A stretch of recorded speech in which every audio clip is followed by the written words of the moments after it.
Welcome, friends. Are you sitting comfortably? Good. Then let me tell you a tale of the Scottish Highlands, where the mountains rise like ancient sentinels and the glens stretch wide and wild, cloaked in mist and mystery. This story takes us to Glen Affric, a place of breathtaking beauty, where the air is crisp, the lochs shimmer like mirrors, and the forests whisper with secrets. But beware, for the Highlands are not always kind to those who wander unprepared.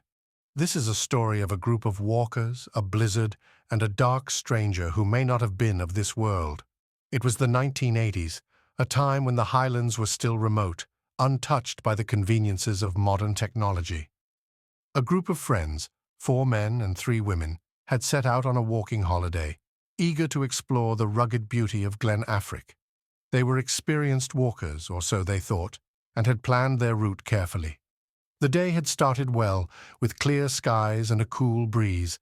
They laughed and chatted as they followed the winding trails through the glen, the towering pines and ancient oaks standing like guardians around them. But as the afternoon wore on, the weather began to change. The wind picked up, carrying with it a biting chill, and dark clouds rolled in from the west. The group pressed on, determined to reach their planned campsite before nightfall. Yet, as often happens in the Highlands, the weather turned with startling speed. Snow began to fall, light at first, but soon it thickened into a blizzard, the wind howling like a banshee through the glen. Visibility dropped to mere feet, and the once familiar trail vanished beneath a blanket of white. The group huddled together, their laughter replaced by nervous murmurs. They argued over which direction to take, their map now useless in the storm. Hours passed as they wandered aimlessly, the snow soaking through their clothes and sapping their strength. Hunger gnawed at their bellies, and exhaustion weighed heavy on their limbs. The once close friends began to snap at each other, their tempers fraying in the face of the relentless storm. Just as despair began to set in, a figure emerged from the blizzard. At first they thought it was a trick of the light, a shadow cast by the swirling snow. But as the figure drew closer, they saw it was a man, tall and broad-shouldered, dressed in the traditional garb of a Gillie, a Highland gamekeeper. His face was weathered, his eyes sharp and piercing beneath the brim of his hat. He carried a sturdy walking stick and moved with the ease of someone who knew the land intimately. "Lost, are you?" he called out, his voice carrying over the wind. The group nodded, too cold and tired to speak. The man smiled, a faint, knowing smile. "I'm on my way home. I'll lead you off the mountain, but the weather's too fierce to walk tonight.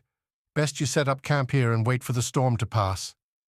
Relief washed over the group as they followed his advice, pitching their tents in the lee of a rocky outcrop. The Gillie helped them secure their gear, his movements calm and assured.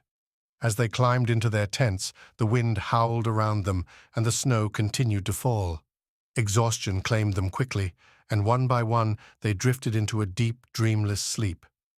But not before one of them, Jenny, the youngest of the group, saw something strange. As she lay in her sleeping bag, she thought she saw a shadow pass by the tent, darker than the night outside. It moved silently, and for a moment she thought she heard the faint crunch of snow beneath its feet. She shivered, telling herself it was just her imagination, and soon she too was asleep. When they awoke the next morning, the storm had passed. The sun shone brightly, and the snow sparkled like diamonds under a clear blue sky. As they emerged from their tents, they gasped at the sight before them. Just a few feet from where they had camped, the ground dropped away into a deep ravine, its jagged edges hidden by the snow. If they had continued walking the night before, they would have plunged to their deaths. Grateful and shaken, they packed up their gear and followed the Gillie's directions back to the village of Cannick. The walk was easy now, the clear weather revealing the path they had missed in the storm.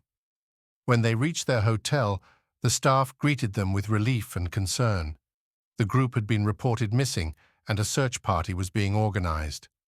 After a hearty breakfast, the walkers recounted their ordeal, speaking of the blizzard, their exhaustion, and the Gillie who had saved them. They asked to meet him, to thank him for his help. But as they spoke, the hotel staff exchanged uneasy glances. Finally, the manager, an older man with a grave expression, spoke. "There's no Gillie on the estate," he said quietly. Hasn't been for years.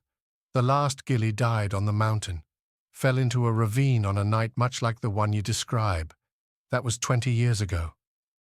The room fell silent as the group stared at the manager, their minds racing. They had seen him, spoken to him, followed his advice, and yet the thought of it sent a chill down their spines. Who or what had guided them through the storm? Was it the spirit of the long-dead Gillie, still watching over the glen he had loved in life? Or was it something else entirely, something darker? To this day, the group cannot explain what happened that night. But they never forgot the dark stranger who appeared in their hour of need, leading them away from danger and back to safety.